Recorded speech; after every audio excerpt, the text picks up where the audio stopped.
Hey guys, Dr. Sting here, and welcome back to Zombie Exodus. Well, yesterday my video I did this part, and it failed. The YouTube wouldn't upload it, um, so I had to restart it. But don't worry, you don't have to sit through the restart. I just restarted it a few minutes ago and played it. So you guys haven't technically seen this part, so I'm gonna read it to you. You knock at the door, but notice it is ajar. No light escapes the small opening. Static from a television or radio permeates the air. This is Arthur Connor's apartment, an antiques dealer who usually keeps his shop open late in the evening. Your sister mentioned him a few times, mostly to tell you to avoid him at all costs. Arthur is quite old, probably late 70s, and on the one occasion you did meet him, about as friendly as a starving hyena. He won't take too kindly to your being in his apartment without permission. I enter anyways because rules change when the apocalypse is right behind me, or decided it is best to keep out of Connor's apartment, mostly because you don't want to hear him whine. Well, rules do change in the apocalypse. You ease the door open and step inside.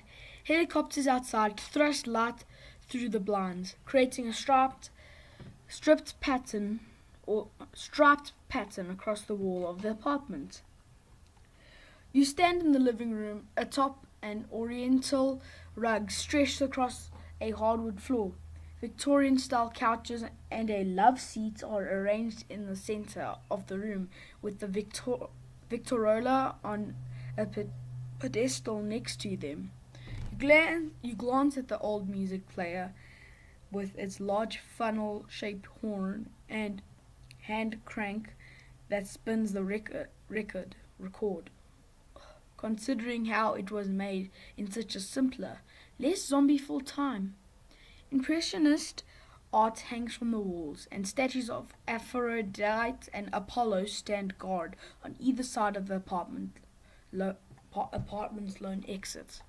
You check the bedroom and find a well-kept room in perfect order, a closet full of old clothes pressed and hanging or folded in neat piles, a large steamer trunk with photos turned grey and brown from aging, a scrapbook, a box with a top hat, a large oak dresser stretches across the northern wall.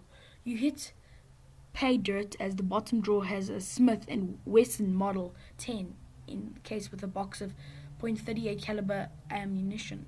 You take the gun and ammo and return to the living room.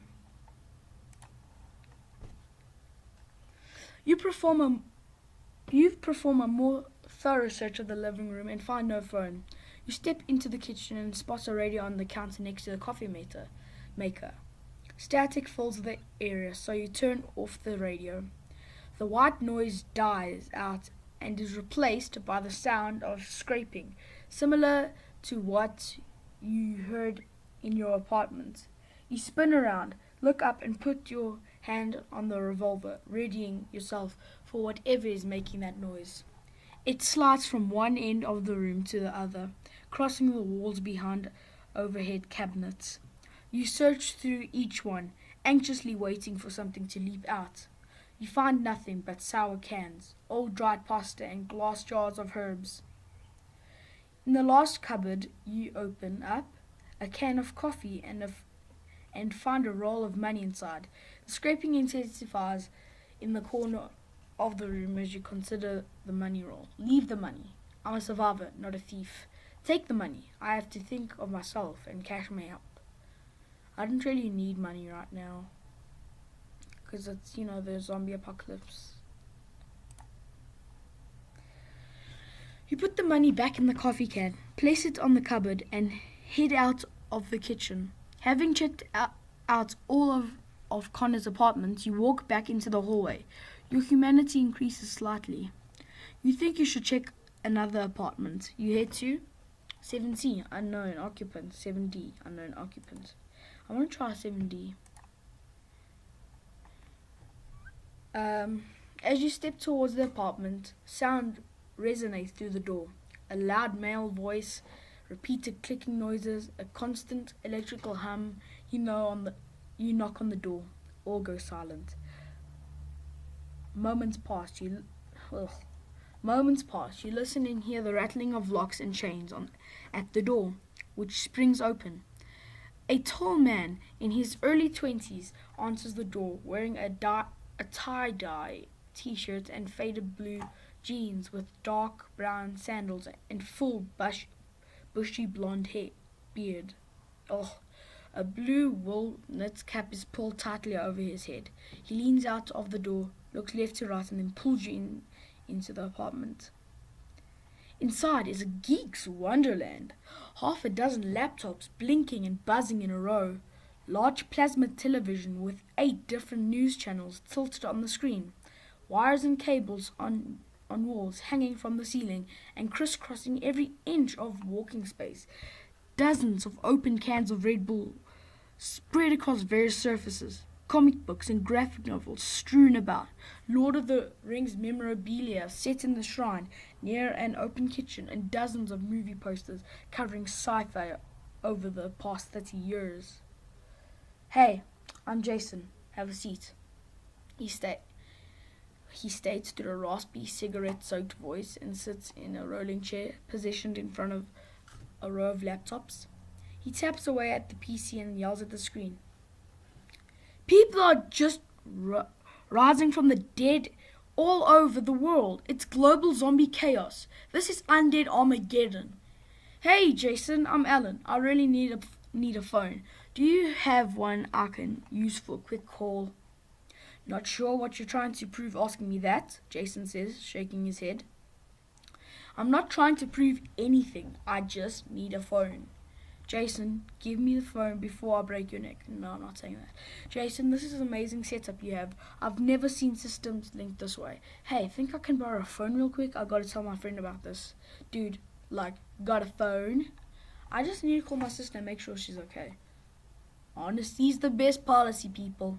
I'm using that.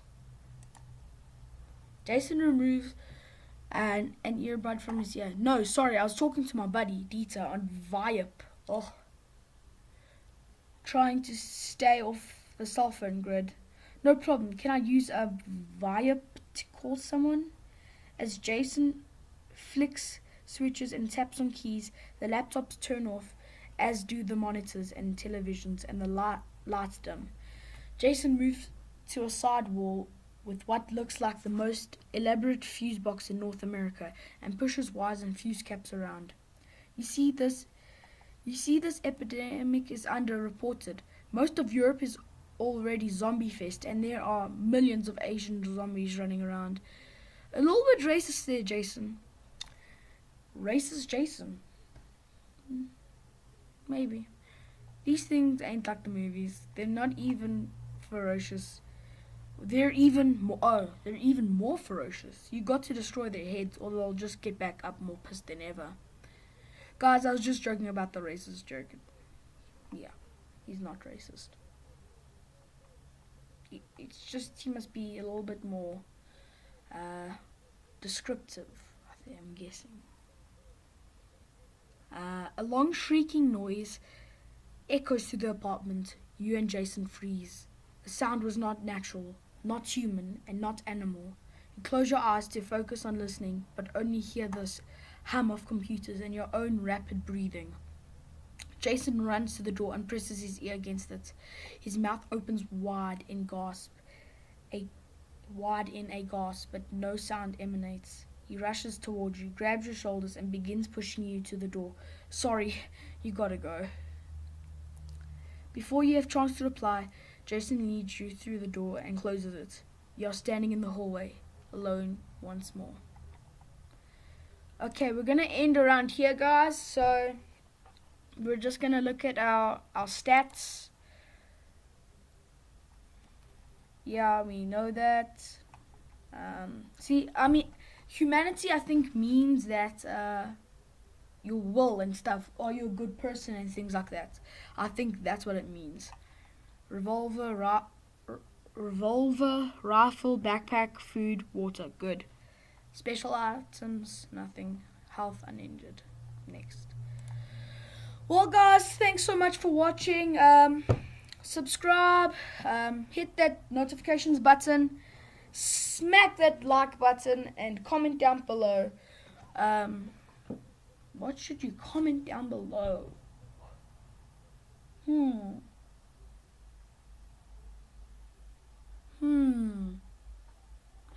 Comment down below if you guys watch The Walking Dead, because it's an amazing series. Personally, for me, I've liked the first few seasons, but the past few seasons have got a little bit too serious and stuff.